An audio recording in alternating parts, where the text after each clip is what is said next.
कमल के फूल पर बैठा था, ये होश में आया।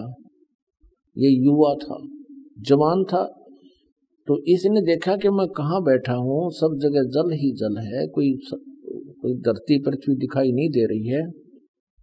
तो उसी समय सोचा मैं क्या करूं। आकाशवाणी की इस काल ने कि तप करो तप करो।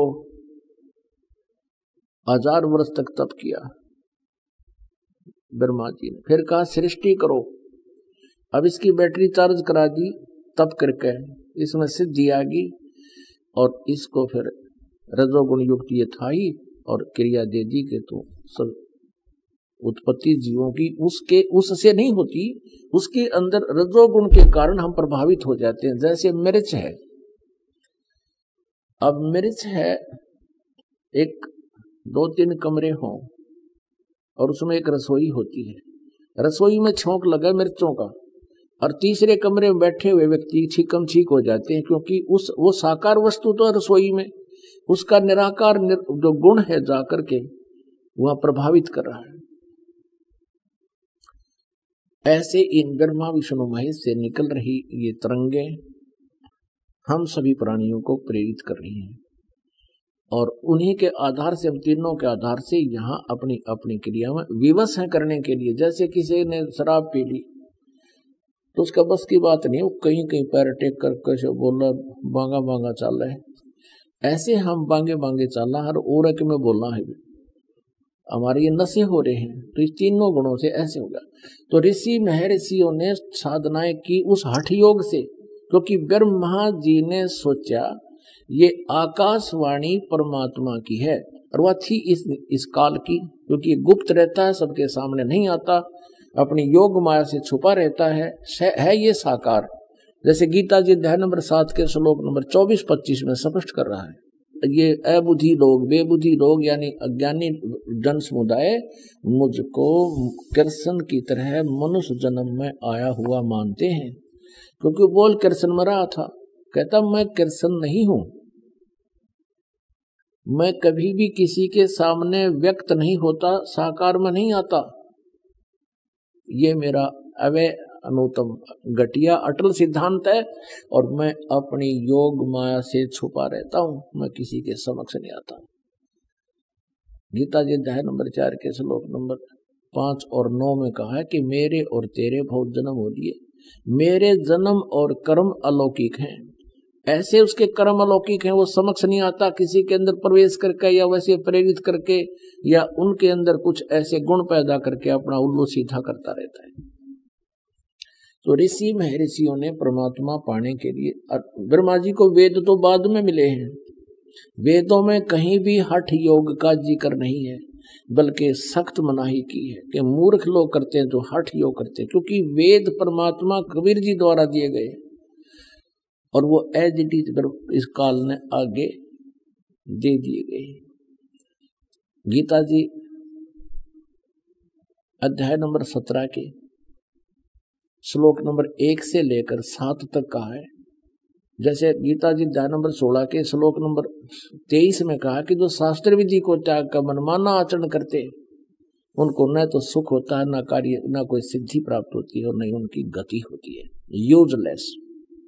तो गीता जी अध्याय नंबर 17 के श्लोक नंबर 1 में पूछा है अर्जुन ने कि शास्त्र विधि को त्याग कर जो अपनी इच्छा से अन्य देवताओं की पूजा करते हैं वो व्यक्ति कैसे हैं और उनकी कैसी वृत्ति होती है। तो उसमें बताया है कि जो जिस भी गुण की, जिस भी देवता की पूजा करता है, विष्णु जी का पुजारी कुछ थोड़ा बहुत तो सतोगुण होता है और रजोगुण, ब्रह्मा का उपासक में रजोगुण होता है और शंकर के उपासक में तमोगुण की अधिकता बनी ही रहती है। अपने आत्माओं, समस्या क्या है कि ये ज्ञान -0 तो पहुंचा रखा था इन काल के दूता ने और अड़ंगा कर रखा था, भट्ठा बैठा रखा धातु विज्ञान का, और यो -0 से अब 100% पर लाना पड़ेगा, इसलिए इतना प्रयत्न करना पड़ रहा है। वही पवित्र सदग्रंथ जिनको हम शिरोधार्य माना करते थे, सत्ज्ञान युक्त माना करते थे, आज उन्हीं के अंदर प्रमाण है और वो मनाई है जो हम किया करते थे। अब देखिएगा, पहले आपको श्रीमद् भगवद गीता दिखाते हैं। गीता प्रेस गोरखपुर से प्रकाशित है। जयदयाल गोविंद का इसके अनुवादक है।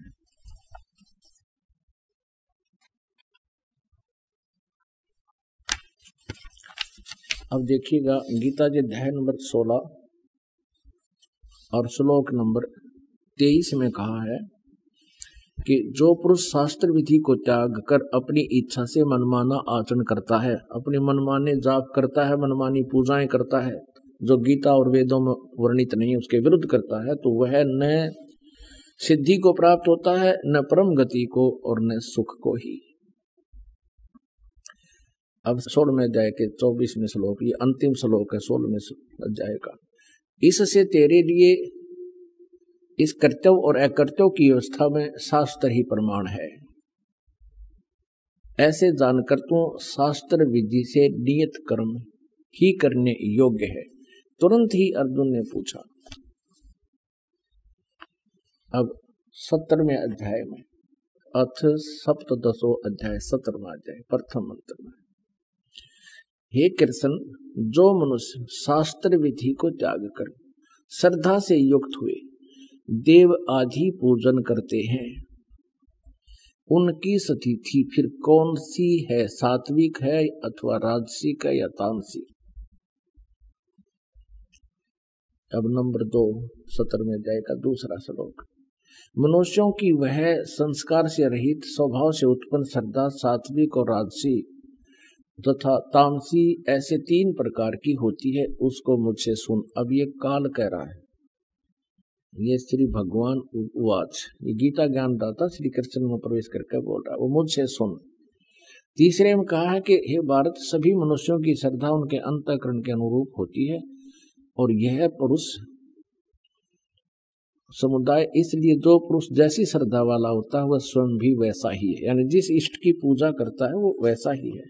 इसमें स्पष्ट हो गया, ये देखिएगा कि शास्त्र विधि को त्याग कर मनमाना आचरण करने वाले ये देव पुजारी हैं, देवताओं की पूजा करने वाले। सात्विक पुरुष देवों की पूजा करता है, ये देवताओं की पूजा करती हैं अच्छी आत्माएं, लेकिन वो है शास्त्र विधि रहित। और राजस पुरुष जो ना यक्ष राक्षसों की पूजा करते हैं धन के लाभ के लिए, और अन्य तामस मनुष्य वो प्रेत और भूत गुणों के, ये श्राद्ध श्रुद्ध निकालते हैं, जंतर मंत्र करते रहते हैं। 5 में कहा है कि जो मनुष्य शास्त्र विधि से रहित केवल मन कल्पित घोर तप को तपते हैं, हे मालिक, दंभ और अहंकार से युक्त, कामना आसक्ति और बल के अभिमान से भी युक्त हैं। अब 6 में 17वें अध्याय के 6 श्लोक, शरीर रूप से स्थित भूत समुदाय को और अंतःकरण में स्थित मुझ परमात्मा को भी वो क्रस करने वाले हैं, यानी दुखी करते हैं, जो गलत साधना करते हैं, हठ योग करते हैं, घोर तपस्या करते हैं। उन अज्ञानियों को तू असुर स्वभाव के जान। और आगे बहुत है, इतना ही काफी अपन को। अब श्रीमद् भागवत देवी पुराण में स्पष्ट किया तीसरे सकंद में कि श्री ब्रह्मा जी ने 1000 वर्ष तक घोर तप किया।